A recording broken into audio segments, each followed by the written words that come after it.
Јас ќе го искористам правото да поставам дополнително прашање со оглед на тоа дека прашањето го поставив на 30 јули оваа година, а се однесува на трагедијата во која трагично ги загубија своите животи двајца млади планинари на Кајмакчалан. Јавниот обвинител ми достави одговор во кој се наведени таксативно преку месеци постапките кои ги спроведувало основното јавно обвинителство, без се разбира да не влегува во содржината. Ако може само председателя малку. Благодарам. Со оглед на тоа дека е сензитивна и емотивна тема, особено за семејствата, би замолила да има некаков ред. Благодарам. Таксативно се набројани дел од активностите кои ги спровело основното јавно обвинителство. Во нив јасно се гледа, почитуван јавен обвинител, дека има дискрепанца во одреден број на рокови, односно на месеци во кои што основното јавно обвинителство подносно оваа истрага постапувало.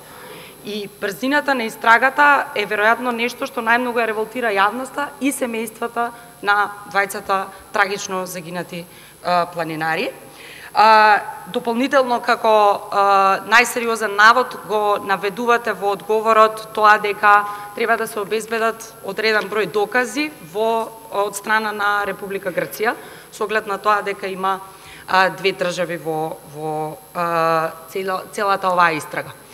Јас би поставила дополнително прашање со оглед на тоа дека помина одреден период, до каде е истрагата сега, бидејќи сметам дека е општествена одговорност за сите нас, најмногу за семејствата, и прашувам воедно и од име на семејствата на двајцата загинати, да има правда и да се дознае што точно довело до таков трагичен настан, во кој што двајца млади луѓе несреќно ги загубија животите. Би ценела доколку ми дадете одговор и доколку има напредок во истрагата, исто како што би ценела доколку брзината на спроведувањето на истрагите со цел да се дознае вистината и што точно се случило и дали и кои се виновниците за трагичниот настан, биде наскоро обелоденета од страна на основното јавно обвинителство и пратена на понатамошна процедура, бидејќи семејствата го заслужуваат тоа. Ви благодарам.